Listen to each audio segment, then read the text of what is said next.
नियम technical classes में सभी का हार्दिक स्वागत। आज हम टेक्निकल हेल्पर के 24/8/2018 की जो सेकंड शिफ्ट का जो पेपर है उसे हम सोल्व करेंगे। तो देखिए फर्स्ट क्वेश्चन है, यदि किसी धातु के तार के क्षेत्र की दी गई लंबाई को दुगनी हो जाती है तो उसका प्रतिरोध कितना होगा। तो हमें यह बताना है कि कोई तार है, कोई वायर है, इसके जो क्षेत्र की लंबाई को दुगना हो जाने पर जो प्रतिरोध होगा वो कितना होगा। तो देखिए, जो प्रतिरोध में और जो लंबाई में जो रिलेशन होता है वो होता है समानुपाती का, और जो क्षेत्रफल में होता है वो होता है व्युत्क्रमानुपाती यानी विलोमानुपाती का। तो ये बोल रहा है कि यदि हम क्षेत्र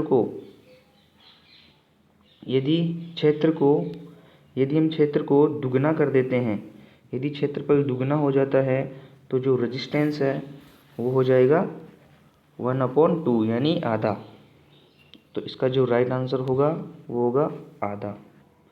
और यदि लंबाई को दुगना कर देता है तो जो इसका रेजिस्टेंस होगा वो होगा 2 गुना। चलते हैं नेक्स्ट क्वेश्चन पर।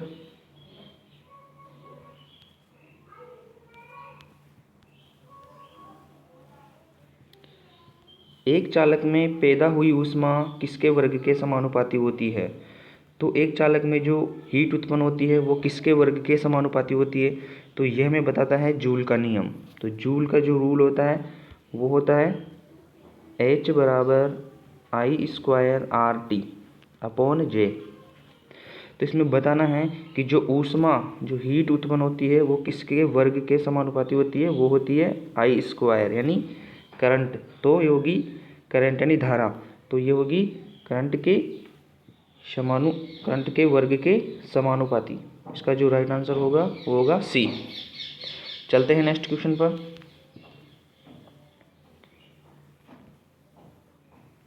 फ्लोरोसेंट लैंप के दोनों सिरों पर काले पड़ने का संभावित कारण निम्नलिखित में से कौन सा है। यदि जो हमारा फ्लोरोसेंट लैंप जो ट्यूब लाइट है, यदि उसके दोनों जो सिरे हैं वो काले पड़ गए हैं तो इसका कारण निम्नलिखित में से कौन सा होगा। तो फ्लोरोसेंट लैंप को बार बार शुरू करना, या कम या अधिक वोल्टेज, या फिर अनुचित बेलास्ट, या प्री हीट के लिए स्टार्टर द्वारा बहुत अधिक या बहुत कम समय लेना।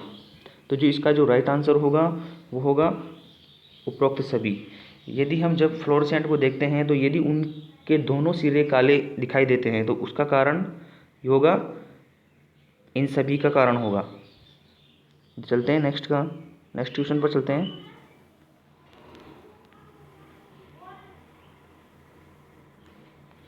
जब सोडियम वेपर लैंप चालू किया जाता है तो प्रारंभ में कौन सा रंग होता है। तो जब सोडियम वेपर लैंप जो स्टार्ट होता है, जब चालू होता है वो, तो हमें दिखता है प्रारंभ में रंग दिखता है उसका पीले रंग का। तो हल्का पीला रंग होता है, जो होता है सोडियम वेपर लैंप का पीले रंग का। चलते हैं नेक्स्ट क्वेश्चन पर। एसी सर्किट में शुद्ध प्रेरक द्वारा बिजली की गई खपत कितनी होती है। जो एसी सर्किट होता है उसकी जो शुद्ध प्रेरक होता है, जो इंडक्टर होता है शुद्ध, उसमें जो बिजली की जो की गई खपत कितनी होती है वो हमेशा ध्यान रखें 0 वाट होती है। शुद्ध जो प्रेरक होता है वो 0 वाट खपत करता है। चलते हैं नेक्स्ट क्वेश्चन पर।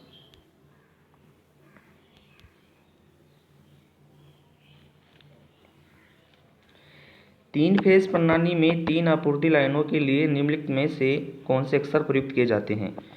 तो जो 3 फेज लाइन होती है तो हमेशा ध्यान रखें 3 फेज प्रणाली में जो लाइन आपूर्ति के लिए जो अक्षरों का प्रयोग किया जाता है वो होता है L1, L2 और L3। हमेशा ध्यान रखें।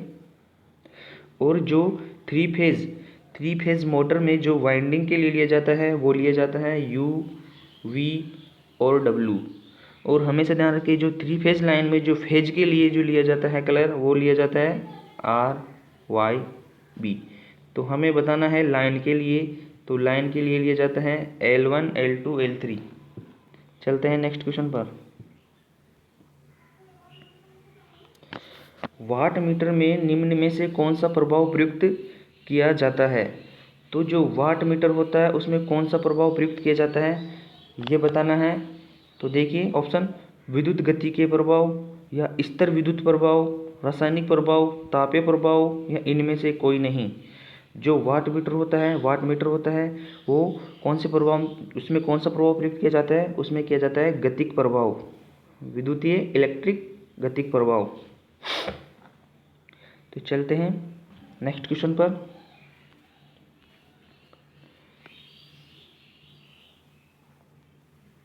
निम्नलिखित में से कौन सा प्रतीक विद्युत प्रकाश को इंगित करता है। तो देखिए जो सिंबल है ये बताया गया है। ऑप्शन देखिए कौन सा बताया गया है, ऑसिलेटर लैंप, ट्रांसफार्मर वाला लैंप, नियोन लैंप, या फिर चमकदार संकेत, या फिर लाइटिंग प्रोजेक्टर। तो जो दिखाया गया सिंबल है वह है ट्रांसफार्मर वाला लैंप। जो इसका जो राइट आंसर होगा वो होगा ट्रांसफार्मर वाला लैंप। तो हमेशा ध्यान रखें ये ट्रांसफार्मर वाला लैंप होता है। तो नेक्स्ट क्वेश्चन पर चलते हैं।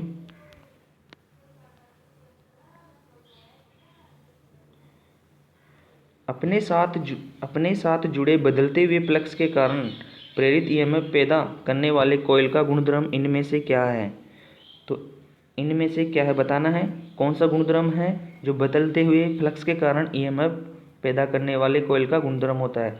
तो बताइए, प्रतिरोध, प्रेरकत्व, धारिता या प्रतिघात या चालकता। तो हमेशा ध्यान रखें जो बदलते हुए फ्लक्स के कारण जो प्रेरित ईएमएफ पैदा होता है वो उस कॉइल के गुणधर्म को बोला जाता है प्रेरकत्व, इंडक्टेंस। इसका जो राइट आंसर होगा इंडक्टेंस, प्रेरकत्व। चलते हैं नेक्स्ट क्वेश्चन पर। प्रेरकत्व के लिए माप की इकाई होती है। तो हमेशा ध्यान रखिए जो प्रेरकत्व होता है उसकी जो माप की इकाई होती है वो होती है हेनरी। इसे एच से प्रदर्शित किया जाता है। चलते हैं नेक्स्ट क्वेश्चन पर। अन्योन्य प्रेरण किसका बुनियादी प्रचालन सिद्धांत है। तो अन्योन्य प्रेरण होता है जो होता है म्यूचुअल इंडक्टेंस किसका बुनियादी प्रचालन सिद्धांत है। तो ट्रांसफार्मर का, मोटर का, जनरेटर का, रेक्टिफायर का, या ए, बी व सी। तो हमेशा ध्यान रखें जो अन्योन्य प्रेरण जो सिद्धांत होता है, जो म्यूचुअल इंडक्टेंस होता है वो होता है ट्रांसफार्मर में होता है, मोटर में होता है और जनरेटर में होता है। तो हमेशा ध्यान रखें जो इसका जो राइट आंसर होगा वो होगा ई, ए, बी और वह सी। तो जो ट्रांसफार्मर, मोटर और जनरेटर ये तीनों में ही अन्योन्य प्रेरण का बुनियादी प्रचालन सिद्धांत लागू होता है। चलते हैं नेक्स्ट क्वेश्चन पर।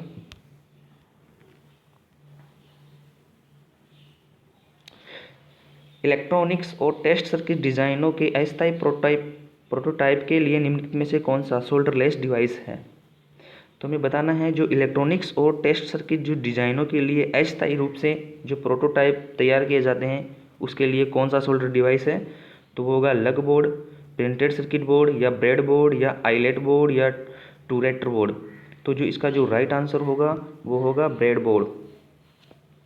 कौन सा होगा, ब्रेड बोर्ड, जो अस्थायी प्रोटोटाइप के लिए एक सोल्डरलेस डिवाइस है। चलते हैं नेक्स्ट क्वेश्चन पर। यदि प्रत्येक निम्नलिखित में से कौन सा प्रतिरोध को इंगित करता है।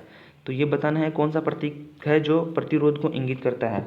होता है प्रीसेट प्रतिरोध, लाइट डिपेंडेंट रजिस्टर, या फिर होता है मैग्नेटो रजिस्टर, या फिर होता है रियोस्टेट, या फिर पोटेंशियोमीटर।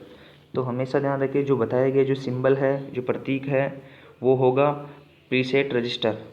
इसका जो राइट आंसर होगा वो होगा प्रीसेट रजिस्टर। चलते हैं नेक्स्ट क्वेश्चन पर।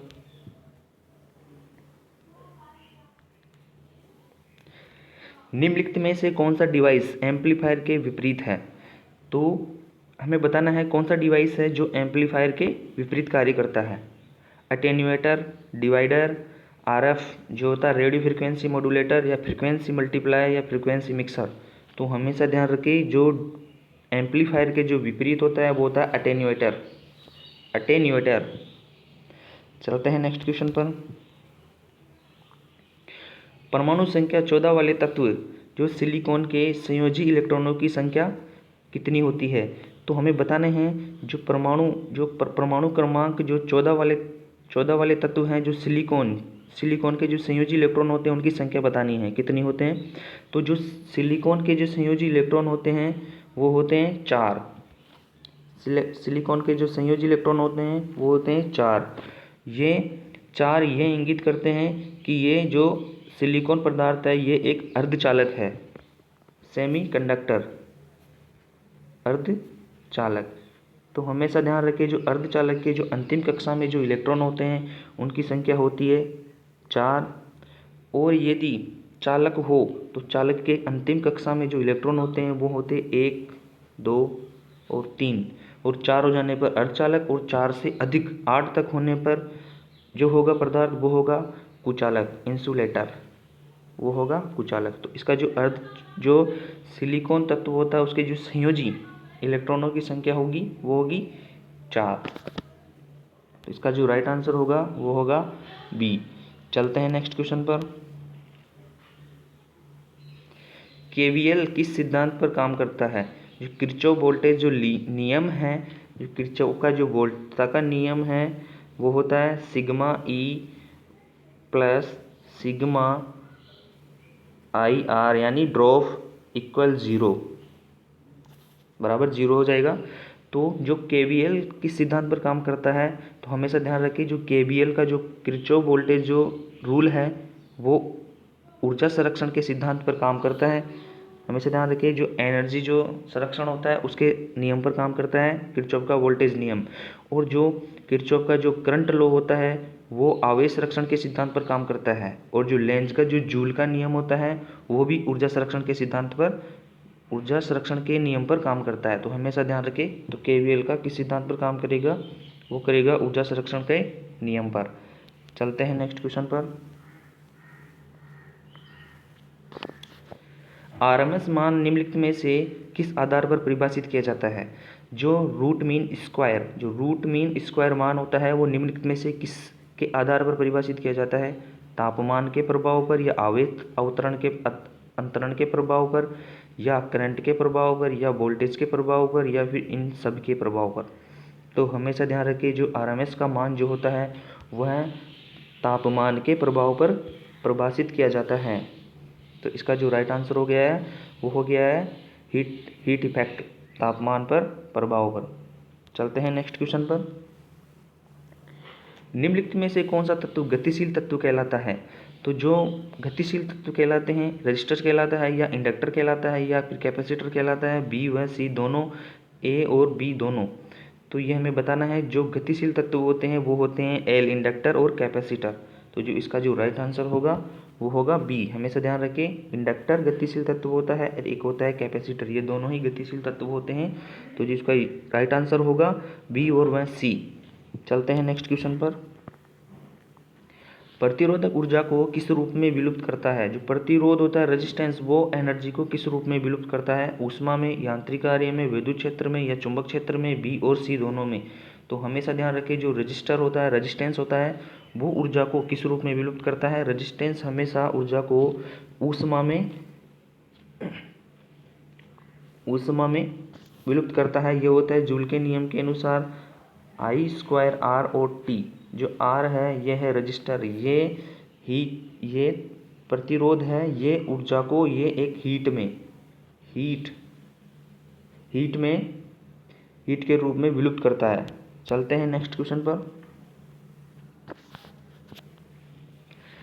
सक्रिय फिल्टर में निम्नलिखित में से कौन सा तत्व अनुपस्थित होता है। जो एक्टिव फिल्टर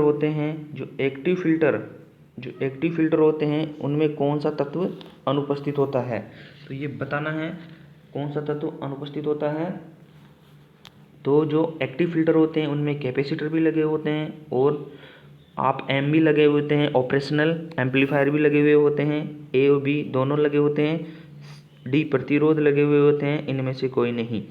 तो जो तत्व अनुपस्थित होता है वो इस ऑप्शन में नहीं दिया गया है। तो इनमें से जो होगा इनमें से कोई नहीं, ये सभी होते हैं।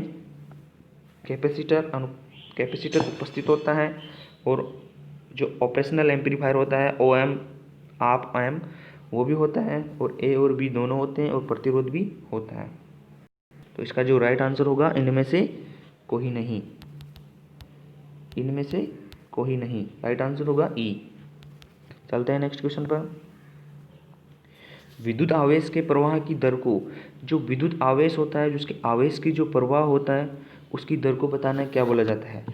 तो इसने निम्न प्रकार से होता है, जो विद्युत आवेश की प्रवाह होती है आई इक्वल बराबर आवेश की प्रवाह कूलम्ब और टी। तो आवेश की प्रवाह की दर को बोला जाता है करंट, विद्युत करंट, इलेक्ट्रिक करंट बोला जाता है। ये होता है आवेश, ये होता है समय और ये होता है धारा। तो जो विद्युत आवेश की प्रवाह की दर होती है उसे बोला जाता है करंट। इसका जो राइट आंसर होगा ए। चलते हैं नेक्स्ट क्वेश्चन पर। 4 संयोजी इलेक्ट्रॉनों में से कम परमाणु, जो 4 संयोजी इलेक्ट्रॉनों से कम परमाणु को क्या कहा जाता है। तो बताना है क्या बोलते हैं, चालक, अचालक, अर्धचालक, ए या बी, या तो बी या सी। तो हमेशा ध्यान रखिए, जो 4 संयोजी इलेक्ट्रॉनों से कम परमाणु हैं अभी हमने बताया वो होगा चालक। इसका जो राइट आंसर होगा चालक। और जो 4 से अधिक होता है वो होता है अचालक, यानी इंसुलेटर, कुचालक। चलते हैं नेक्स्ट क्वेश्चन पर। इलेक्ट्रिक फील्ड किसका विक्षेपण कर सकता है। तो जो विद्युत क्षेत्र होता है वो किसका विक्षेपण कर सकता है, गामा रेंज का, एक्स रेंज का, अल्फा कणों का या न्यूट्रॉन्स का, इनमें से कोई नहीं। तो हमेशा ध्यान रखें, जो इलेक्ट्रिक फील्ड होता है वो अल्फा कणों का विक्षेपण कर सकता है। जो अल्फा कण होती है, जो अल्फा वेव होते हैं उनका क्या कर सकता है, विक्षेपण कर सकता है। चलते हैं नेक्स्ट क्वेश्चन पर।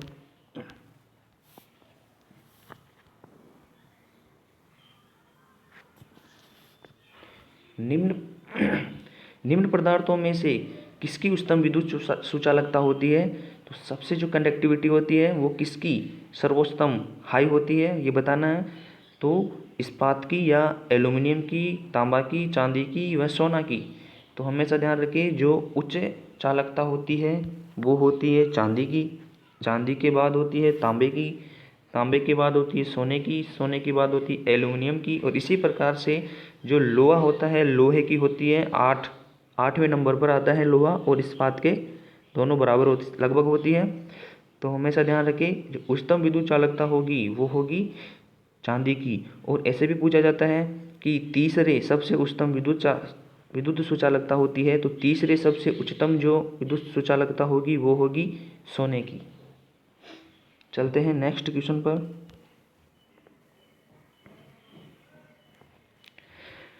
अगर किसी प्रतिरोध का रंग, यदि किसी प्रतिरोध का 3 रंग वाला बैंड पीला, बैंगनी और काला है तो प्रतिरोध का मान क्या होगा। यह निम्न प्रकार सारणी से होता है, ये निम्न प्रकार से सारणी होती है बी।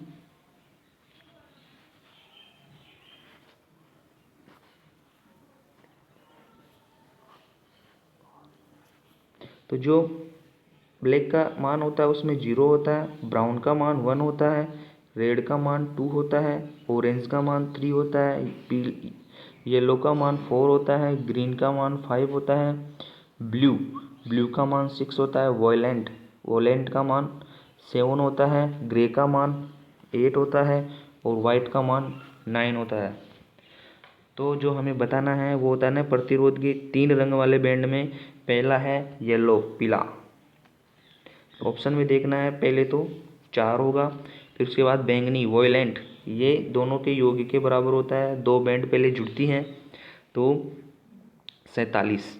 तो इसमें देखना है जो 47 है वो कौन से ऑप्शन में है। चलते देखिए 47 है ई के अंदर, तो इसका जो राइट आंसर होगा वो होगा 47 ओम। चलते हैं नेक्स्ट क्वेश्चन पर। 200 वाट 200 लैंप का जो प्रतिरोध होता है वो, इसका रेजिस्टेंस क्या होगा।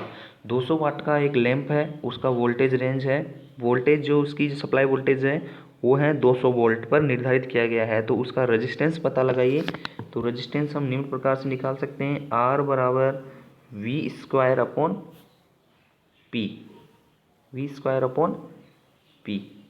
तो जब हम वोल्टेज का स्क्वायर करते हैं 200 इंटू 200 और जब इसमें पावर से डिवाइड करते हैं पावर का मान है 200, तो 200 से 200 कैंसिल हो गए हैं तो बचे हैं 200। तो जो इसकी जो रेजिस्टेंस का मान होगा वो होगा 200। चलते हैं नेक्स्ट, इसकी राइट आंसर होगा बी, 200 ओम। चलते हैं नेक्स्ट क्वेश्चन पर।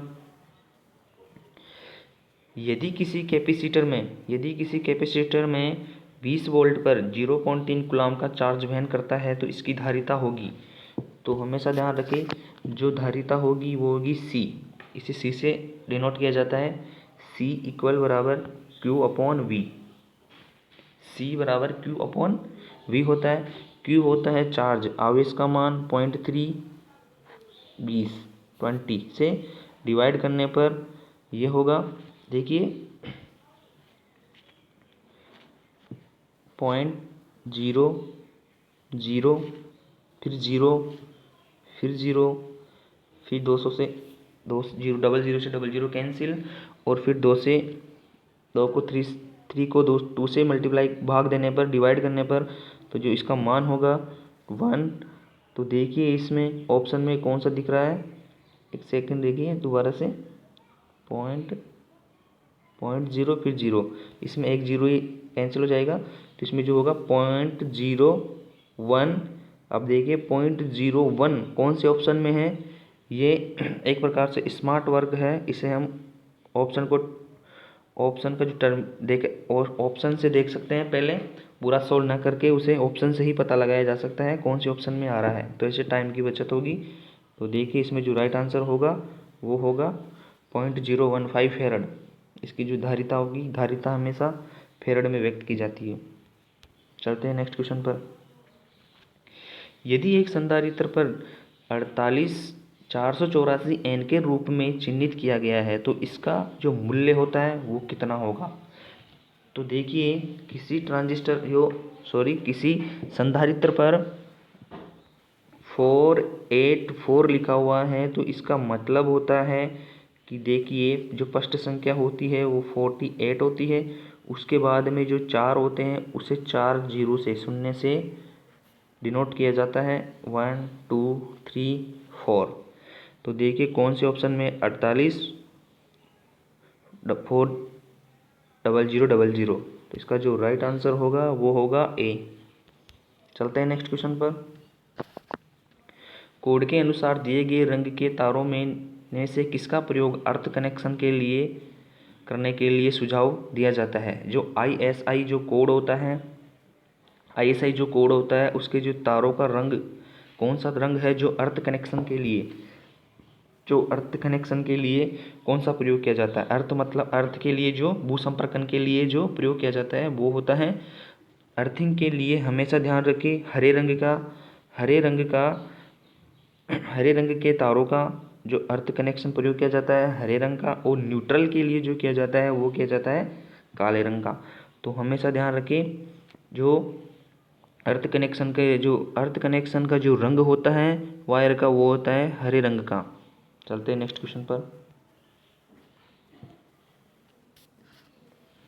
जो जर्मेनियम डायोड के लिए नीक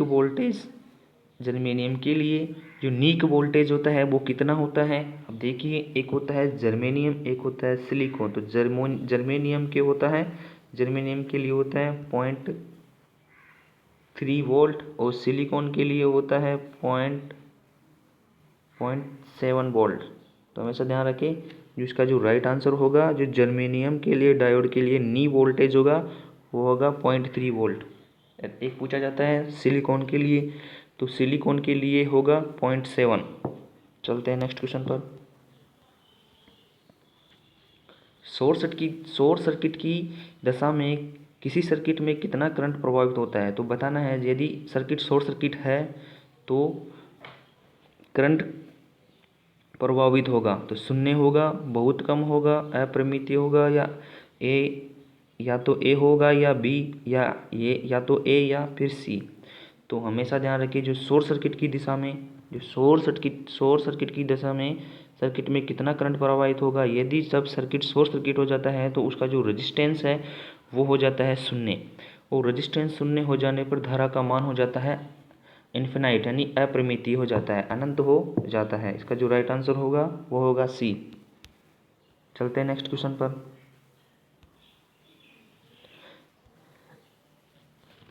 अगर किसी ओम मीटर किसी इंडक्टर में एक सिरे से दूसरे सिरे तक जोड़ा गया है तो सूचक शून्य दर्शा रहा है, तो इंडक्टर है। तो बताना है, अगर किसी ओम मीटर को जब इंडक्टर से दोनों सिरों पर जोड़ा जाता है, जब ओम मीटर को एक इंडक्टर है उसके दोनों सिरों पर जोड़ा जाता है, तो यदि ओम मीटर हमें शून्य रीडिंग दर्शा रहा है तो इसका कारण होता है, देखिए, शॉर्ट सर्किट है, या पूरी तरह से शॉर्ट है, या खुला हुआ है, या फिर ए, बी या सी। तो हमेशा ध्यान रखिए, जो ओम मीटर जो इंडक्टर होता है वो यदि शून्य दर्शा रहा है तो इसका जो मतलब होता है कि रेजिस्टेंस जो शून्य है उसका मतलब है वो आंशिक या पूरी तरह से शॉर्ट है, या आंशिक शॉर्ट है तो वह पूरी तरह से शॉर्ट होता है। इसमें इसका राइट आंसर होगा, तभी हमें वो शून्य दिखाएगा। यदि सर्किट ओपन होता है तो वो हमें इन्फिनाइट यानी अनंत दर्शाता है। चलते पूरी तरह से शॉर्ट है। चलते हैं नेक्स्ट क्वेश्चन पर।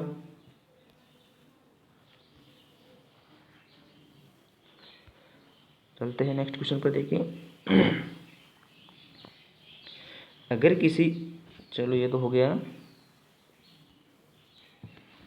किसी ट्रांसफार्मर में ब्रीदर का फंक्शन है, तो किसी ट्रांसफार्मर में ब्रीदर का क्या फंक्शन है, तो बताना है ब्रीदर के लिए क्या फंक्शनल है। तो यह कूलिंग ऑयल के लिए ऑक्सीजन उपलब्ध कराता है, या वाइंडिंग के लिए कूलिंग वायु उपलब्ध कराता है, या जब बाह्य वायु ट्रांसफार्मर में प्रवेश करती है तो नमी के प्रभाव को रोकता है, वह ट्रांसफार्मर के तेल को फिल्टर करने में, COD दोनों में।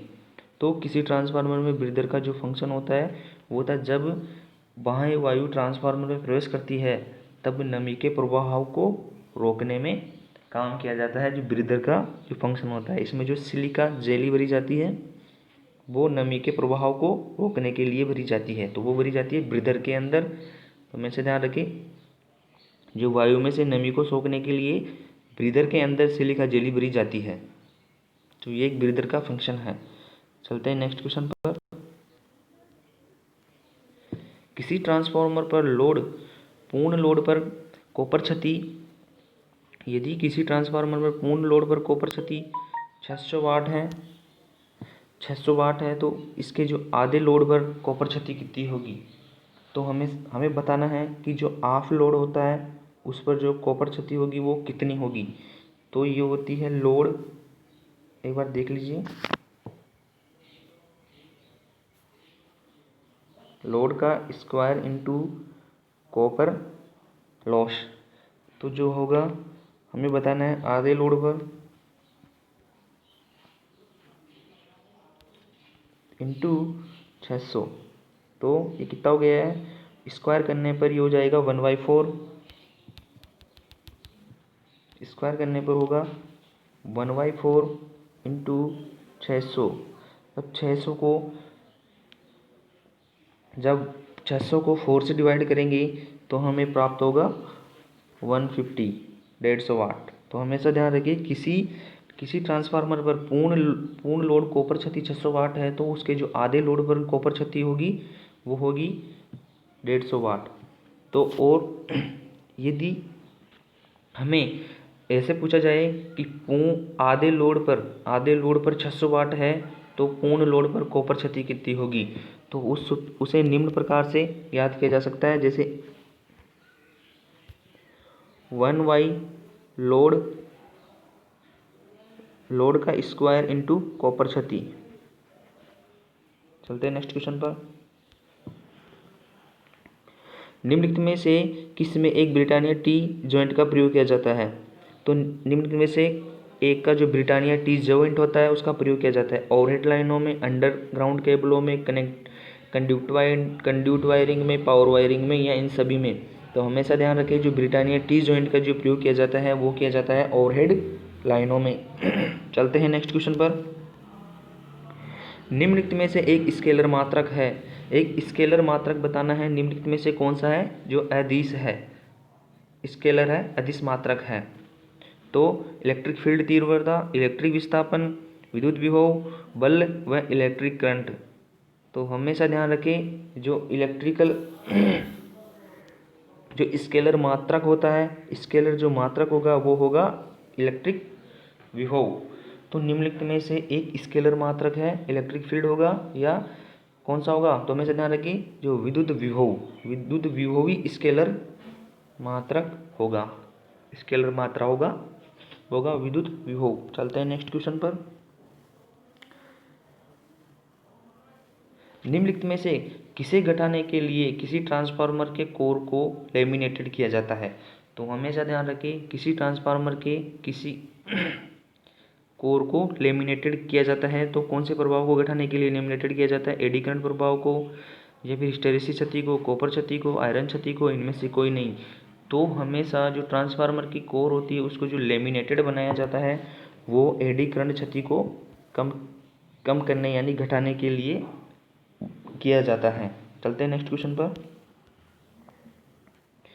ट्रांसफार्मर पर नो लोड परीक्षण क्या निश्चित करने के लिए किया जाता है? जब ट्रांसफार्मर होता है उसमें जो नो लोड परीक्षण क्या निश्चित करने के लिए किया जाता है? तो देखिए जो नो लोड परीक्षण होता है मैग्नेटाइजिंग करंट, आयरन क्षति एवं भी दोनों ट्रांसफार्मर की क्षमता जांच करने में या कॉपर क्षति में। तो हमेशा ध्यान रखिए जो ट्रांसफार्मर में जो नो लोड परीक्षण किया जाता है वो होता है एक तो आयरन लॉसेज ज्ञात करने के लिए और एक मैग्नेटाइजिंग करंट ज्ञात करने के लिए किया जाता है। जिसका राइट आंसर होगा वो होगा सी। चलते हैं नेक्स्ट क्वेश्चन पर। ट्रांसफार्मर में तेल की जो डाइइलेक्ट्रिक शक्ति की जो आशा की जाती है वो कितनी होती है? जो ट्रांसफार्मर में जो ऑयल होता है उसकी जो डाइइलेक्ट्रिक शक्ति होती है वो उसकी जो आशा वो होती है वो कितनी होती है? वो की जाती है 33 किलो वोल्ट। तो हमेशा ध्यान रखिए जो ट्रांसफार्मर के तेल की जो डाइइलेक्ट्रिक स्ट्रेंथ होती है वो कितनी होती है? 33 किलो वोल्ट होती है। चलते हैं नेक्स्ट क्वेश्चन पर। किसी 220 वोल्ट एसी से 24 volt AC step down transformer जो घेरों का जो अनुपात आवश्यक होगा। तो ये बताना है जो टर्न अनुपात होता है वो कितना होता है। जो ये टर्न अनुपात होता है ट्रांसफार्मर में जो स्टेप डाउन ट्रांसफार्मर में होता है वो होता है N2/N1। तो इसमें देखना है कि जो N2 है वो है 24 वोल्ट और जो N1 है वो है 220 वोल्ट। जब इसे डिवाइड किया जाता है तो 12/11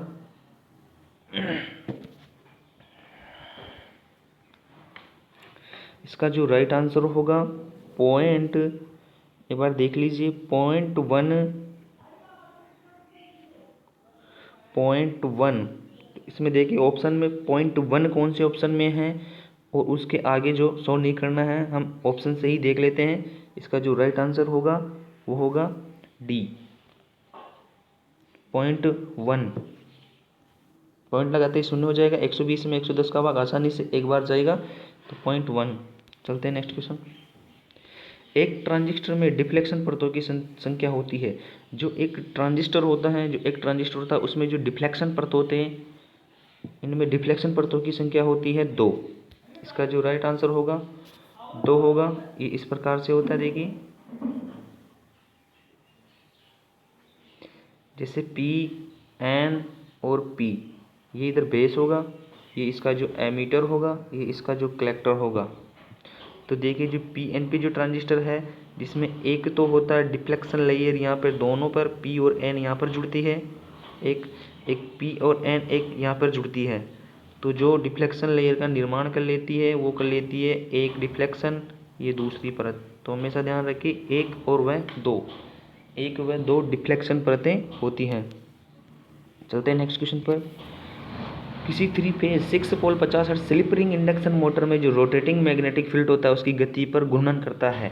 तो हमेशा ध्यान रखें जो इसका जो फॉर्मूला होता है वो होता है NS इक्वल 120 F/P, पोलों की संख्या। तो जो सिंक्रोनस स्पीड होती है वो होती है 120 इंटू फ्रिक्वेंसी अपॉन पोलों की संख्या। तो जो 120 अपॉन फ्रिक्वेंसी होती है 50 हर्ट्ज और पोलों की संख्या होती है 6। तो इससे डिवाइड करने पर जाएगा 20 बार 20 पंजो 100 यानी 1000 RPM। इसकी जो रोटेशन स्पीड होगी वो होगी 1000 RPM। इसका जो राइट आंसर होगा वो होगा 1000 RPM। चलते हैं नेक्स्ट क्वेश्चन पर। किसी स्क्विरल केज मोटर की गति को किसके द्वारा परिवर्तित किया जा सकता है। यदि कोई स्क्वायरल केज मोटर है उसकी गति को किसके द्वारा परिवर्तित किया जा सकता है, तो आपूर्ति वोल्टेज या स्टेटर में पोलों की संख्या को परिवर्तित करके, या इसके द्वारा लिए गए करंट को परिवर्तित करके, या रोटर सर्किट में एक प्रतिरोध स्थापित करके, या इन सभी पर। तो हमेशा ध्यान रखें जो स्क्वायरल केज इंडक्शन मोटर की जो गति को परिवर्तित किया जाता है वो किया जाता है स्टेटर में पोलों की संख्या को परिवर्तित करके। जब हम पोल चेंज करेंगे तो स्क्वायरल केज इंडक्शन मोटर की गति भी परिवर्तित होती जाती है। तो जो इसका राइट आंसर होगा वो होगा स्टेटर में पोलों की संख्या को परिवर्तित करके। चलते हैं नेक्स्ट क्वेश्चन पर। किसी स्लिप रिंग इंडक्शन मोटर में रोटर करंट की आवृत्ति पर निर्भर करती है। तो किसी स्लिप रिंग इंडक्शन मोटर में जो रोटर की आवृत्ति होती है वो किस पर निर्भर करती है, वो करती है हमेशा ध्यान रखिए वो करती है स्लिप की मात्रा पर। जो रोटर फ्रीक्वेंसी होती है वो होती है slip into stator frequency, FS stator frequency. Rotor frequency बराबर स्लिप इनटू स्टेटर फ्रीक्वेंसी। तो स्लिप रिंग इंडक्शन मोटर में रोटर फ्रीक्वेंसी करंट आवृत्ति पर निर्भर करती है, वो करती है स्लिप पर। चलते हैं नेक्स्ट क्वेश्चन पर। एक विविक्त बल्ले प्रेरण मोटर में कितने स्लिप रिंग होते हैं, तो ये बताना है। जो प्रेरण मोटर होती है, एक विविक्त बल्ले प्रेरण मोटर में कितने विविक्त बल्ले होते हैं, तो ये बताना है। ये होते हैं 3 विविक्त बल्ले। इसका जो राइट आंसर होगा वो होगा 3 विविक्त बल्ले। तो चलते हैं नेक्स्ट क्वेश्चन पर।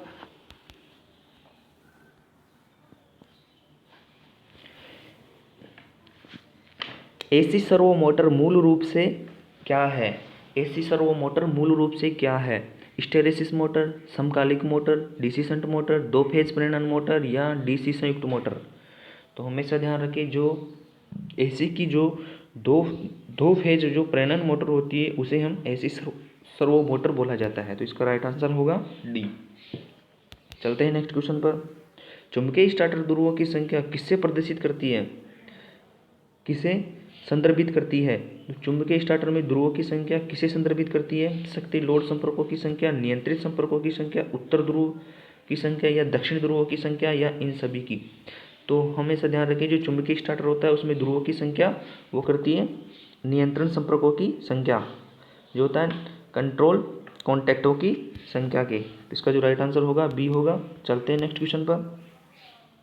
निम्नलिखित में से किस अनुपात के लिए डीसी आवश्यक है? तो हमेशा ध्यान रखें निम्नलिखित में से किस अनुप्रयोग के लिए डीसी आवश्यक है? प्रतिदीप्न, मशीन शॉप मोटर, विद्युत कर्षण मोटर, या विद्युत घरेलू उपकरण, इनमें से कोई नहीं। तो हमेशा ध्यान रखें जो डीसी जो आवश्यक होती है वो होती है विद्युत जो इलेक्ट्रिक कर्षण मोटरों में डीसी आवश्यक होती है। इसका राइट आंसर होगा सी। चलते हैं नेक्स्ट क्वेश्चन पर। मैट्रिक सिस्टम में सुपर एनामेल्ड तांबे के तार का आकार किसमें दिया जाता है? तो जो मैट्रिक सिस्टम होता है उसमें जो सुपर एनामेल्ड जो कॉपर वायर है उसका जो आकार होगा किसमें दिया जाता है? व्यास mm में, अनुप्रस्थ क्षेत्रफल स्क्वायर में, या गेज संख्या में, या प्रतिरोध ओम में, या आयतन मीटर स्क्वायर में। तो हमेशा ध्यान रखिए जो मैट्रिक जो सिस्टम होता है उसमें जो सुपर एनामेल्ड कॉपर वायर का जो आकार दिया जाता है वो दिया जाता है व्यास mm में, जिसे SWG से मापा जाता है। चलते हैं नेक्स्ट क्वेश्चन पर। यदि ध्रुवों की संख्या 4 और स्लॉटों की संख्या 24 है तो ध्रुव पिच की संख्या क्या होगी? यदि ध्रुव पिच होता है जो पोल पिच होता है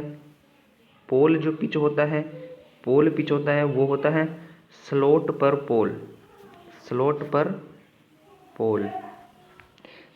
पोल से हम स्लॉट पिच निकाल सकते हैं। तो स्लॉट का मान है 24 बटा पोलों की संख्या है 4, तो इसे डिवाइड करने पर 6 इसका जो राइट आंसर होगा 6।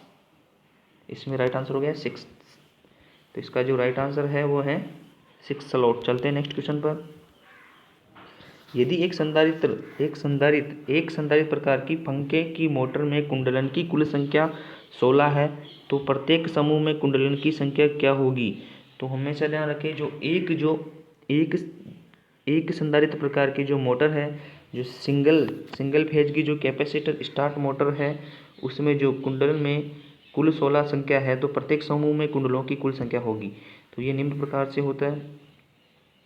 एक वाइंडिंग होती है इसमें स्टार्टर वाइंडिंग, एक वाइंडिंग होती है इसमें रनिंग वाइंडिंग, ये निम्न प्रकार से होती है। इसमें एक होता है रोटर। तो इसमें जो दोनों की समूह की संख्या बताई गई है वो बताई गई है 16। इसमें 2 वाइंडिंगें होती हैं, तो इनमें बताना है प्रत्येक समूह में जो कुंडलन की संख्या होगी वो कितनी होगी। एक में 8 होगी और दूसरे में भी 8 होगी। तो हमेशा ध्यान रखें जो कुंडलन की जो संख्या होगी वो होगी प्रत्येक में, जो प्रत्येक में होगी वो होगी 8 कुंडलन, 8 कोयल। चलते हैं नेक्स्ट क्वेश्चन पर। नीचे दिखाया गया चित्र निम्नलिखित में से कौन सा वक्र इंगित करता है। तो जो नीचे दिखाया गया जो चित्र है वो कौन सा इंगित करता है। देखिए, फ्लैट लूप, नॉन ओवरलैप वक्र, स्क्रीन वक्र, पेचदार कुंडल वक्र, एकल परत वास्केट वक्र, दोहरी परत वास्केट वक्र। तो हमेशा ध्यान रखें जो दिखाया गया जो सिंबल है वह पेचदार, ये पेचदार कुंडल वक्र होता है। चलते हैं नेक्स्ट क्वेश्चन पर। एक ही कम्यूटेटर सेगमेंट से जुड़े 2 कुंडल सिरों के बीच की दूरी को क्या कहा जाता है। यदि एक कम्यूटेटर सेगमेंट है, देखिए ये एक कम्यूटेटर सेगमेंट है, ऐसे इसी प्रकार से बहुत सारे सेगमेंट होते हैं जो कम्यूटेटर का ऊपर लगाए जाते हैं आगे वाले सिरे पर। तो जो कम्यूटेटर सेगमेंट होते हैं तो जुड़े 2 कुंडल, एक कुंडल इधर से जुड़ी हुई है और एक कुंडल इधर से जुड़ी हुई है। 2 कुंडले के सिरों के जो बीच की दूरी होती है तो वो होती है फ्रंट पिच, उसे बोला जाता है फ्रंट पिच, उसे बोला जाता है फ्रंट पिच बोला जाता है। तो फ्रंट पिच की जो परिभाषा होती है वो होती है कि प्रथम कुंडली की, जो ये प्रथम कुंडली है, प्रथम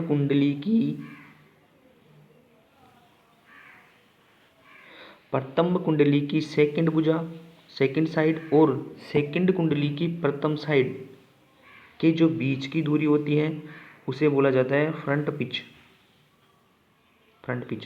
और जो बैक पिच बोला जाता है एक ही कुंडल की प्रथम साइड और उसी कुंडल की अंतिम साइड के बीच की दूरी को बोला जाता है बैक पिच, उसे बोला जाता है बैक पिच।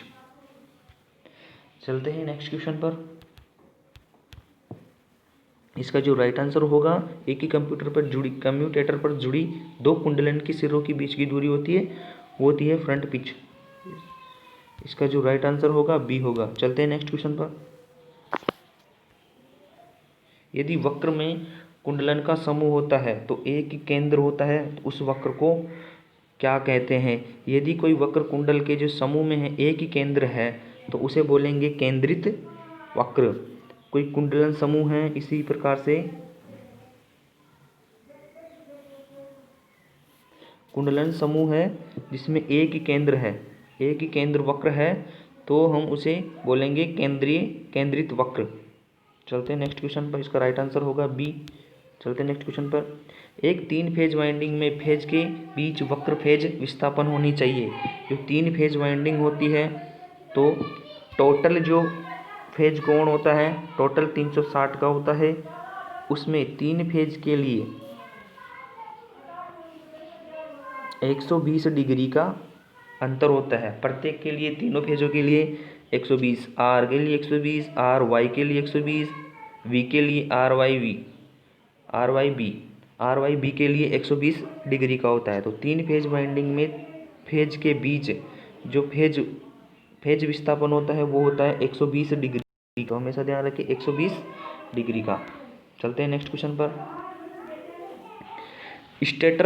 एक स्टेटर की विद्युतीय डिग्री क्या होती है। तो हमेशा ध्यान रखें जो एक स्टेटर में जो विद्युत डिग्री होती है, जो इलेक्ट्रिक डिग्री निकाली जाती है वो निकाली जाती है 180 इंटू ध्रुवों की संख्या। एक फॉर्मूला तो ये होता है, एक फॉर्मूला होता है 360 इंटू पोल ध्रुव अपॉन 2। इस प्रकार से भी होता है। तो इसमें ऑप्शन में दिखाया गया है 180 इंटू ध्रुवों की संख्या। तो इसका जो राइट आंसर होगा वो होगा ए। जबकि 360 इंटू ध्रुवों की संख्या नहीं होगा, क्योंकि ये 2 से भी डिवाइड होगा, तब ये बी सही होगा। तो इसका जो राइट आंसर होगा 180 इंटू ध्रुवों की संख्या। चलते हैं नेक्स्ट क्वेश्चन पर।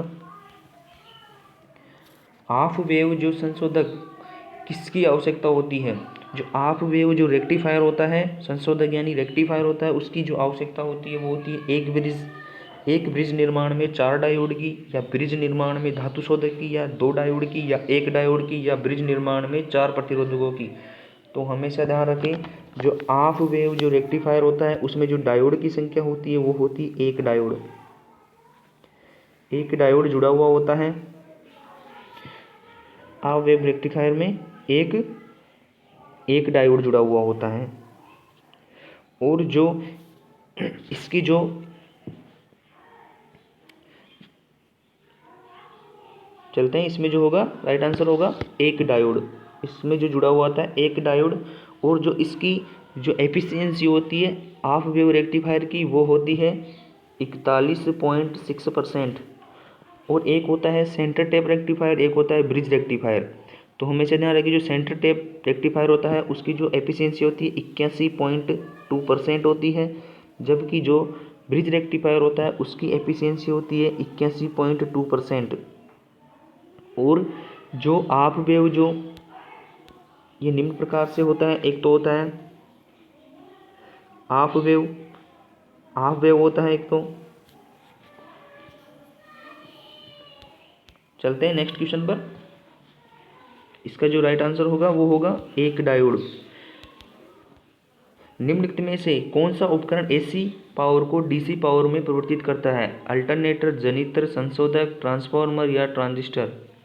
तो बताइए, एसी को डीसी में परिवर्तित करता है, जो एसी उत्पन्न होती है उसे डीसी में कौन परिवर्तित करता है? तो बताइए, जो ट्रांजिस्टर होता है वो एसी को डीसी में परिवर्तित करने का कार्य करता है, तो संशोधक। निम्नलिखित में से कौन सा उपकरण एसी पावर को डीसी पावर में परिवर्तित करता है? वो होता है संशोधक, यानी इसे बोला जाता है ट्रांजिस्टर एम्पलीफायर बोला जाता है, एसी को डीसी में बदलता है। आओगे ब्रिज रेक्टिफायर, इसे रेक्टिफायर बोला जाता है, रेक्टिफायर संशोधक। चलते हैं नेक्स्ट क्वेश्चन पर।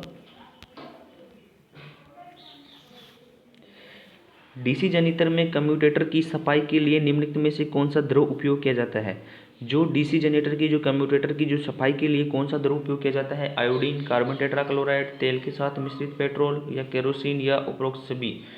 तो हमेशा ध्यान रखिए, जो डीसी जनरेटर में जो कम्यूटेटर की जो सफाई की जाती है वो की जाती है कार्बन टेट्राक्लोराइड से, CCl4 कार्बन टेट्राक्लोराइड। चलते हैं नेक्स्ट क्वेश्चन पर। वोल्टेज स्टेबलाइजर का मूल कार्य क्या प्रदान करना है?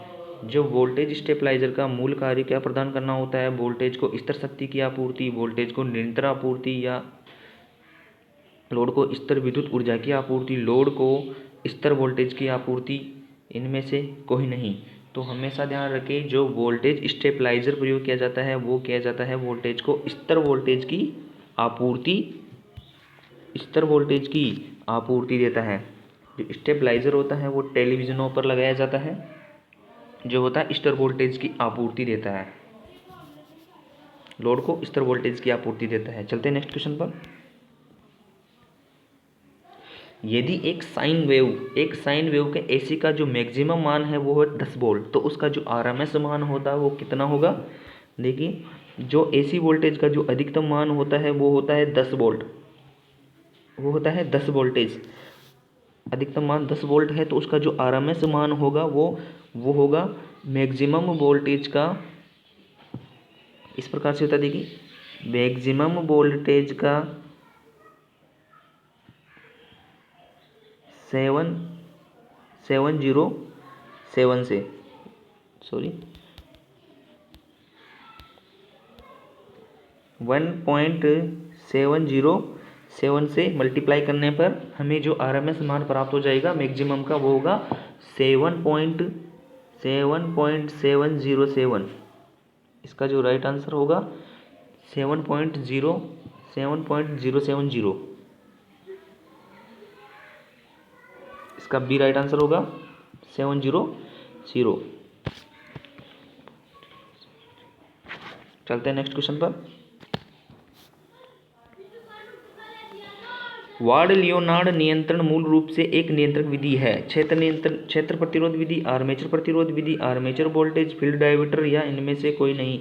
तो जो वार्ड लियोनार्ड नियंत्रण विधि होती है वो होती है आर्मेचर में वोल्टेज कंट्रोल विधि। कंट्रोल मेथड होता है वार्ड लियोनार्ड, ये होती है आर्मेचर में वोल्टेज नियंत्रण मेथड। चलते हैं नेक्स्ट क्वेश्चन पर। इनमें से कौन से जनरेटर का इस्तेमाल आर्क वेल्डिंग में किया जाता है। तो जो आर्क वेल्डिंग में कौन सा जनरेटर प्रयोग किया जाता है, shunt generator, series generator, cumulative compound generator या डिफरेंशियल कंपाउंड जनरेटर, या ए व बी दोनों। तो हमेशा ध्यान रखिए जो वेल्डिंग में जो जनरेटर प्रयोग किया जाता है वो किया जाता है डिफरेंशियल कंपाउंड जनरेटर। चलते हैं नेक्स्ट क्वेश्चन पर। एक शंट जनरेटर 1000 आरपीएम की रफ्तार से चल रहा है। अगर फ्लक्स का मान आधा कर दिया जाए तो नई रफ्तार क्या होगी। तो ये कुछ क्वेश्चन में मिस्टेक है कि शंट जनरेटर होता है, उसे हम घुमाते हैं, उसे हम मैनुअली घुमाया जाता है। तो वो 1000 आरपीएम पर चल रहा है तो फ्लक्स आधा कर दिया जाए तो रफ्तार होगी। रफ्तार तो हम उसे मैनुअली घुमाया जाता है। तो इसीलिए जो डीसी शंट मोटर ये होती है डीसी शंट मोटर। यदि हम फ्लक्स को इस प्रकार से होता है एन समानुपाती EB/5। जब हम फ्लक्स आधा कर देंगे, कम कर देंगे तो स्पीड डबल हो जाएगी। तो इसमें दिखाया गया है, इसका जो राइट आंसर है वो है 2000 आरपीएम। इसका जो राइट आंसर है वो है 2000 आरपीएम पर चलेगा, डबल हो जाएगी। चलते हैं नेक्स्ट क्वेश्चन पर। एक डीसी मोटर की रफ्तार का सीधा अनुपाती होता है। तो जो रफ्तार होती है वो EB/5 वो बैक EMF के तो सीधा समानुपाती होती है और फ्लक्स के विलोमानुपाती होती है। तो हमेशा ध्यान रखिए एक डीसी मोटर की जो रफ्तार होती है वो बैक EMF के सीधे अनुपाती होती है। चलते हैं नेक्स्ट क्वेश्चन पर। इनमें से किसमें डायवर्टर का इस्तेमाल किया जाता है। जो निम्नलिखित में से किसमें डायवर्टर का इस्तेमाल किया जाता है। DC series motor, shunt motor, compound motor, A और बी दोनों, बी और सी दोनों। तो हमेशा ध्यान रखिए जो डायवर्टर इस्तेमाल किया जाता है वो किया जाता है डीसी सीरीज मोटर में। ये एक प्रकार की स्पीड कंट्रोल विधियां हैं। इंडक्शन मोटर में स्क्वीलिंग का फायदा इनमें से कौन सा है। शोर को कम करना, मोटर संचालक आसान बनाना, चुंबकीय लॉकिंग की प्रवृत्ति को कम करना, रोटर और स्टेटर के बीच प्रभावी परिवर्तन अनुपात को बढ़ाना। तो हमेशा ध्यान रखिए जो इंडक्शन मोटर में जो स्क्रूलिंग का फायदा होता है वो होता है उपरोक्त सभी। इसका जो राइट आंसर होगा वो होगा उपरोक्त सभी। इन सभी में स्क्रूलिंग का फायदा कौन सा होता है, उपरोक्त सभी। चलते हैं नेक्स्ट क्वेश्चन पर। एक 3 फेज वाली स्टार कनेक्टेड सिस्टम में लाइन वोल्टेज उसके फेज वोल्टेज का कितना गुना के बराबर होता है। तो हमेशा ध्यान रखिए जो स्टार कनेक्शन में जो लाइन वोल्टेज होगी वो फेज वोल्टेज का होगी 1/732 के गुना के बराबर होती है। ये होती है निम्न प्रकार से। देखिए जो लाइन वोल्टेज होगी वो होगी फेज वोल्टेज का √3 गुना। तो इससे राइट आंसर हो गया है √3 का मान होता है 1.732। चलते हैं नेक्स्ट क्वेश्चन पर। जो हेयर ड्रायरों में निम्न में से कौन सी मोटर का इस्तेमाल किया जाता है। Split phase induction motor, capacity start induction motor, capacity start capacitor induction motor या परमानेंट स्लिफ्ट कैपेसिटर मोटर या फिर शेडेड पोल इंडक्शन मोटर। तो हमेशा ध्यान रखिए जो हेयर ड्रायरों में जो मोटर प्रयोग की जाती है वो की जाती है शेडेड पोल इंडक्शन मोटर। इसका राइट आंसर होगा ई। चलते हैं नेक्स्ट क्वेश्चन पर। इनमें से कौन से उपकरणों का इस्तेमाल सर्किट पर रुकावट डाले बिना करंट को मापने के लिए किया जाता है? इनमें से कौन से उपकरण का इस्तेमाल सर्किट पर रुकावट डालने के लिए बिना करंट को मापने के लिए किया जाता है? कौन सा होता है? टोंग टेस्टर, पायरोमीटर, एक कैलिब्रेट मिनी वोल्ट के साथ थर्मोकपल, हाइड्रोमीटर या उच्च दर पर निर्वाह परीक्षण। तो हमेशा ध्यान रखिए, जो सर्किट में बिना रुकावट डाले हुए करंट को माप लेता है वो होता है टोंग टेस्टर। इसका जो राइट आंसर होगा ए। चलते हैं नेक्स्ट क्वेश्चन पर। किलोवाट घंटा मीटर एक प्रकार का उपकरण है। जो किलोवाट घंटा मीटर होता है वो एक प्रकार का जो एनर्जी मीटर है वो किस प्रकार का होता है? एक प्रकार का इंडिकेटिंग या इंटीग्रेटिंग या रिकॉर्डिंग या डिस्प्ले, COD दोनों। तो हमेशा ध्यान रखिए, जो किलोवाट घंटा मीटर होता है, ऊर्जा मीटर होता है, वो एक प्रकार का इंटीग्रेटिंग होता है। बी, इंटीग्रेटिंग प्रकार का उपकरण होता है। चलते हैं नेक्स्ट क्वेश्चन पर। जब 50 हर्ट्ज का 3 फेज वाला इंडक्शन मोटर 2% स्लिप पर काम कर रहा है तो रोटर फ्रीक्वेंसी कितनी होगी? तो रोटर फ्रीक्वेंसी निम्न प्रकार से निकाली जाती है, स्लिप इंटू स्टेटर फ्रीक्वेंसी का मल्टीप्लाई होता है। तो 2% इंटू 50, तो इसे डिवाइड करने पर 1 होगा, 1 हर्ट्ज इसका जो राइट आंसर होगा ए होगा। चलते हैं नेक्स्ट क्वेश्चन पर। इनमें से कौन सी धातु का इस्तेमाल एडी करंट डिस्क में किया जाता है? इनमें से कौन सी धातु है जिसका इस्तेमाल एडी करंट डिस्क में किया जाता है?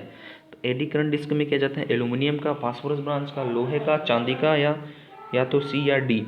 तो हमेशा ध्यान रखिए, निम्नलिखित में से कौन सी धातु का इस्तेमाल एडी करंट में डिस्क के रूप में किया जाता है? वो किया जाता है एल्यूमिनियम का।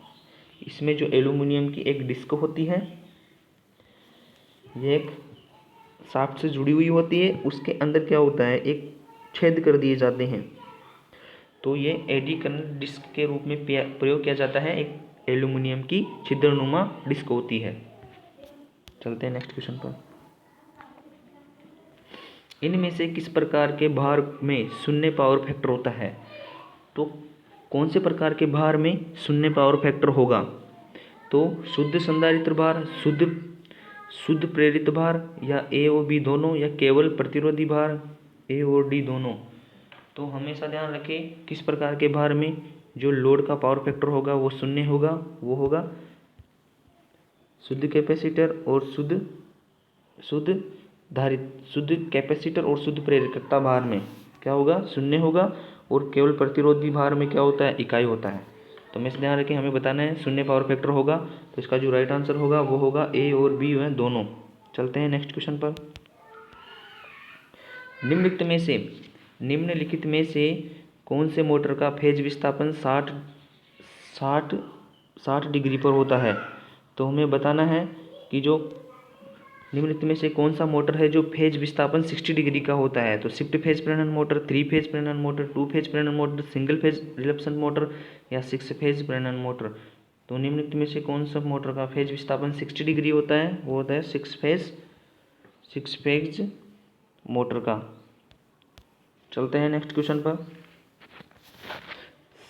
स्प्रिंगों के लिए फास्फोरस ब्रांच में एलॉय का इस्तेमाल उपकरणों को दर्शाने में किया जाता है, क्योंकि इसमें होता है फटिंग के लिए कम प्रतिरोध होता है, बेहतर चुंबकीय गुण होता है, कम विशिष्ट प्रतिरोध होता है, या इसका विस्तार का उच्च ताप गुणांक होता है। इनमें से कोई नहीं। तो जो स्लिप रिंगों के लिए फास्फोरस ब्रांच जो एलॉय का इस्तेमाल किया जाता है वो किया जाता है बेहतर उच्च ताप, इसका जो होता है बेहतर उच्च ताप गुणांक होता है, इसीलिए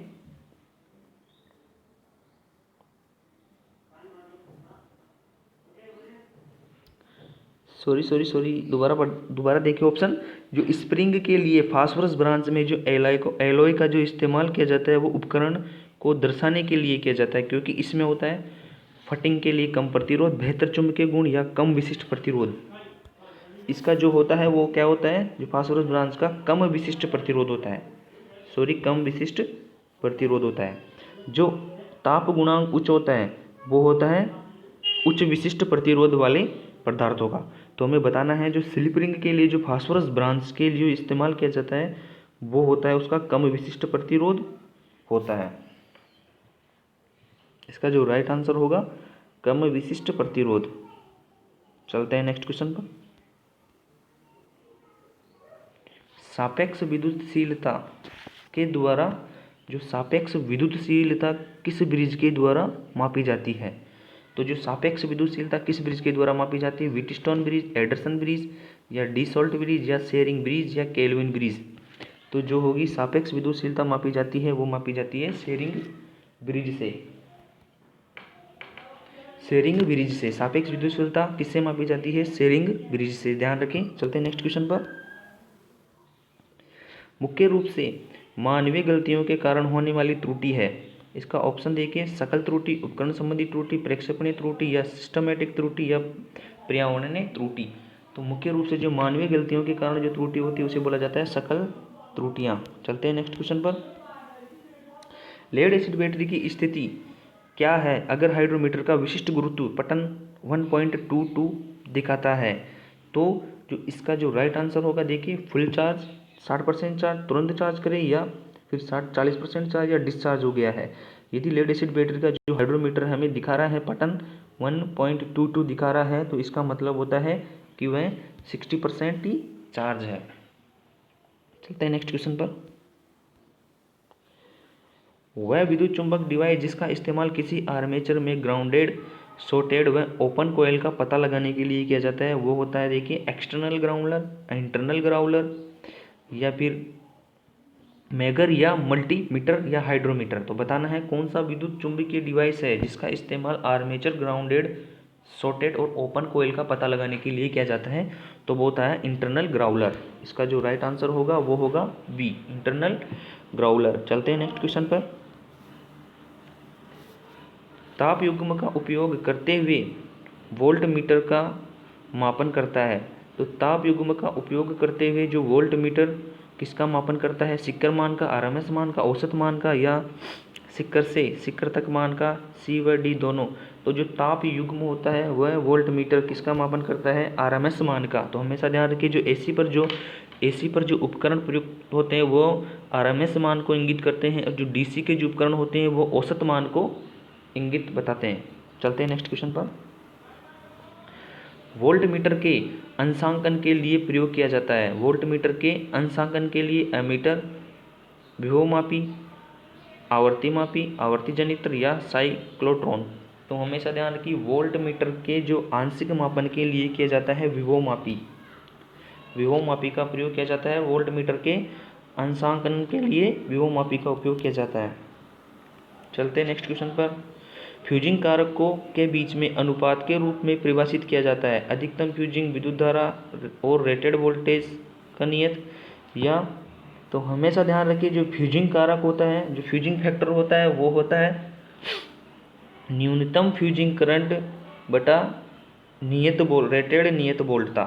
तो इसका जो राइट आंसर होगा वो होगा, तो हमेशा ध्यान रखिए, जो फ्यूजिंग करंट होता है, फ्यूजिंग फैक्टर होता है वो होता है न्यूनतम फ्यूजिंग करंट बटा रेटेड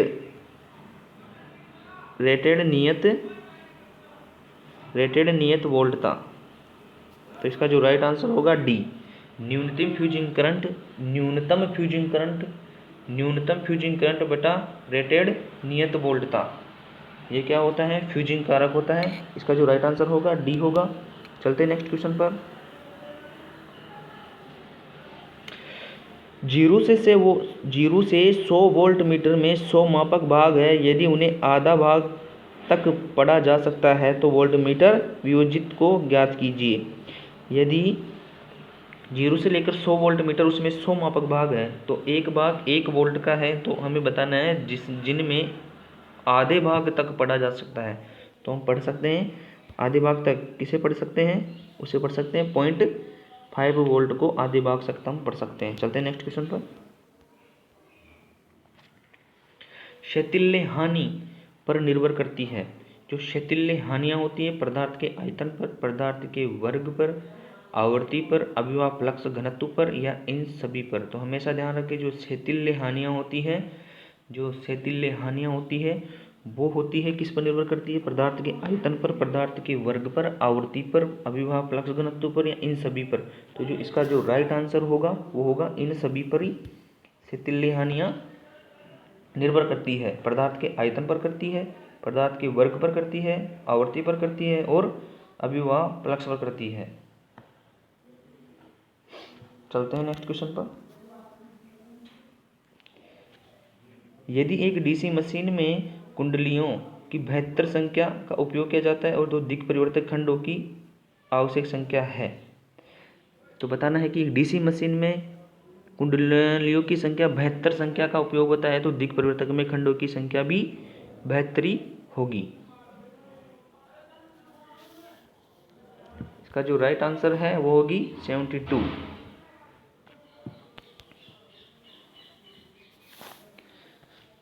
डीसी मशीन में मुख्य क्षेत्र अभिवाह फ्लक्स का वितरण का आकार है त्रिकोणीय, संबलाकार, सैडल प्रकार का, नुकीली प्रकृति वाला या प्रेवल्य प्रकार का। जो डीसी मशीन में मुख्य क्षेत्र अभिवाह फ्लक्स का जो वितरण का आकार होता है वो किस प्रकार का होता है? समलंबाकार का। डीसी मशीन में मुख्य क्षेत्र अभिवाह फ्लक्स का वितरण का आकार होता है समलंबाकार का। चलते हैं नेक्स्ट क्वेश्चन पर। निम्नलिखित मोटरों में से किसमें ऋणात्मक गति विनियमन होता है? शंट मोटर में, श्रेणी मोटर में, डिफरेंशियल कंपाउंड मोटर में, बी और सी दोनों में, ए और बी दोनों में।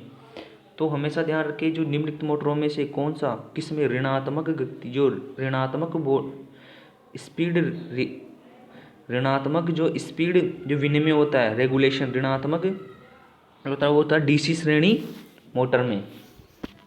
सॉरी एक सेकंड रुकिए। निम्नलिखित मोटरों में से किसमें ऋणात्मक गति विनियमन होता है? जो ऋणात्मक गति विनियमन होता है वो होता है डिफरेंशियल कंपाउंड मोटर में। इसका जो राइट आंसर होगा वो होगा डिफरेंशियल कंपाउंड मोटर में। निम्नलिखित में से किसमें ऋणात्मक गति विनियमन होता है? तो ध्यान रखिए डिफरेंशियल कंपाउंड मोटर में। चलते हैं नेक्स्ट क्वेश्चन पर।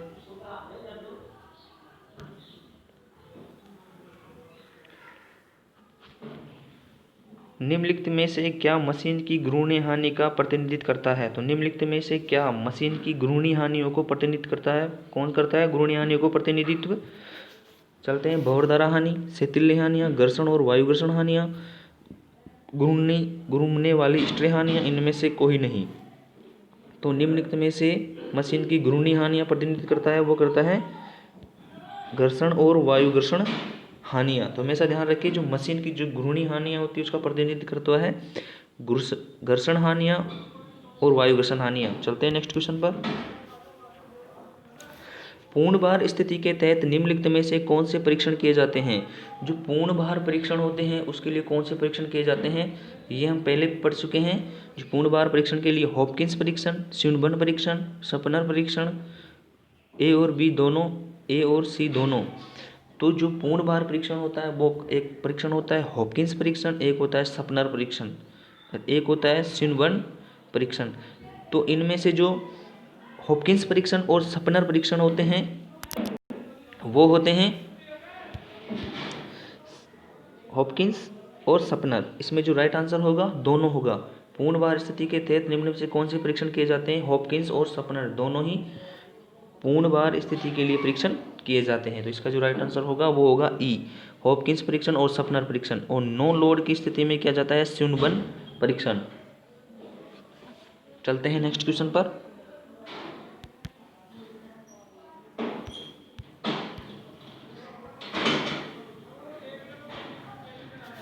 डीसी मशीन में स्लॉट वेजेज से निर्मित होते हैं। ढलवे लोहे से, सिलिकॉन इस्पात से, तंतु से, नरम इस्पात से, इनमें से कोई नहीं। जो डीसी मशीन में जो स्लॉट वेजेज होते हैं वो होते हैं तंतु से बने हुए होते हैं। तो हमेशा ध्यान रखिए डीसी मशीन में जो स्लॉट वेजेज होते हैं वो होते हैं तंतु, यानी स्लॉट वेजेज तंतु से निर्मित होते हैं। चलते हैं नेक्स्ट क्वेश्चन पर। डीसी मोटर के चालक के घूर्णन की दिशा द्वारा निर्धारित की जा सकती है। डीसी मोटर के जो चालक के घूर्णन की दिशा होती है वो किससे निर्धारित की जा सकती है? एम्पीयर के नियम से, फ्लेमिंग के बाएं हाथ के नियम से, फ्लेमिंग के दाएं हाथ के नियम से, लेंज के नियम से, फेराडे के नियम से। तो हमेशा ध्यान रखिए, जो डीसी मोटर में चालक की घूर्णन की दिशा ज्ञात करने के लिए फ्लेमिंग के बाएं हाथ का नियम प्रयोग किया जाता है। तो इसका जो राइट आंसर है वो होगा बी, फ्लेमिंग के बाएं हाथ का रूल। चलते हैं नेक्स्ट क्वेश्चन पर। डीसी कंपाउंड मोटर में क्षेत्र विनियमक को के लिए प्रदान किया जाता है। डीसी कंपाउंड मोटर में जो क्षेत्र विनियमक को के लिए प्रदान किया जाता है, क्षेत्र अभिवाह फ्लक्स को नियंत्रित करने के लिए, आंशिक रूप से क्षेत्र विमोचन के लिए, आर्मेचर विद्युत धारा को सीमित करने के लिए, या आर्मेचर अभिवाह फ्लक्स को नियंत्रित करने के लिए, वह सी व डी दोनों। तो हमेशा ध्यान रखें, जो डीसी कंपाउंड मोटर होती है उसमें जो क्षेत्र अभिवाह फ्लक्स के लिए किसका प्रयोग किया जाता है, तो जो इसका जो राइट आंसर होगा वो होगा, देखिए, क्षेत्र फ्लक्स अभिवाह को नियंत्रित करने के लिए क्षेत्र नियामक का प्रयोग किया जाता है। तो इसका जो राइट आंसर होगा, क्षेत्र अभिवाह फ्लक्स के निर्माण के लिए प्रदान किया जाता है। चलते हैं नेक्स्ट क्वेश्चन पर। देखिए,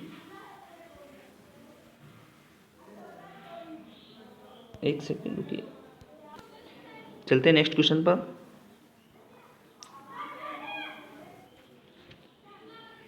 यदि केबल की लंबाई 2 गुना हो जाती है तो उसकी धारिता होगी।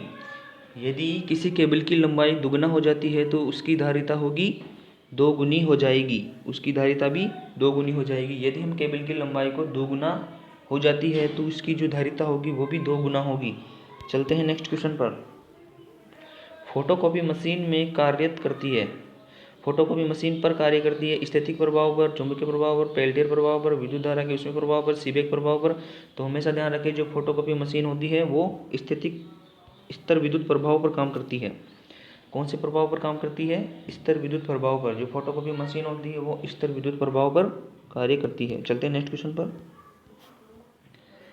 जब समान प्रतिरोध R n प्रतिरोध की श्रेणी क्रम में संयोजित है तो प्रभावी प्रतिरोध होगा, जो RT का मान होगा टोटल रेजिस्टेंस, वो n इंटू R के बराबर होगा।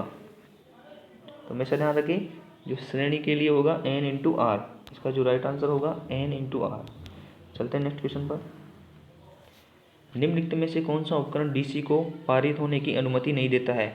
तो देखिए, डीसी को पारित होने की अनुमति नहीं देता है प्रेरित प्रतिरोध या संधारित्र या प्रेरित्र, ए और बी दोनों, इनमें से कोई नहीं। तो हमेशा ध्यान रखिए, डीसी को पारित होने की अनुमति नहीं देता है वो होता है कैपेसिटर।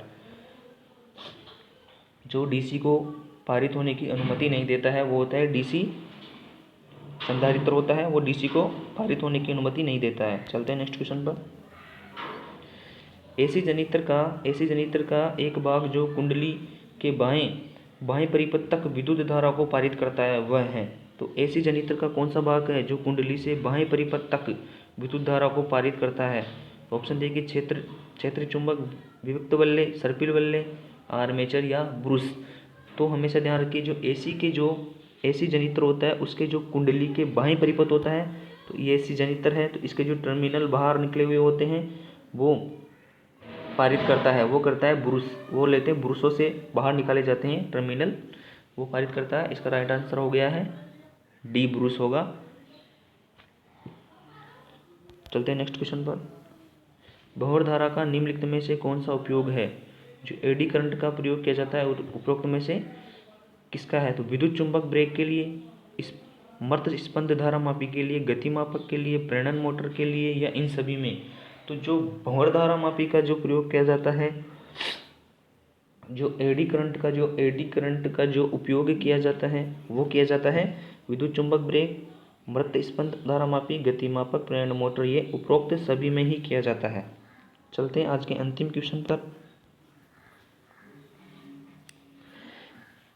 एक एसी रिले चुंबक में चेटरिंग शोर को के उपयोग से समाप्त किया जा सकता है। यू आकार की चुंबक रोड का प्रयोग करके चेटरिंग को शून्य किया जा सकता है, या विपाटन का उपयोग करके, या छायांकन तार का प्रयोग करके, या स्तर या गतिशील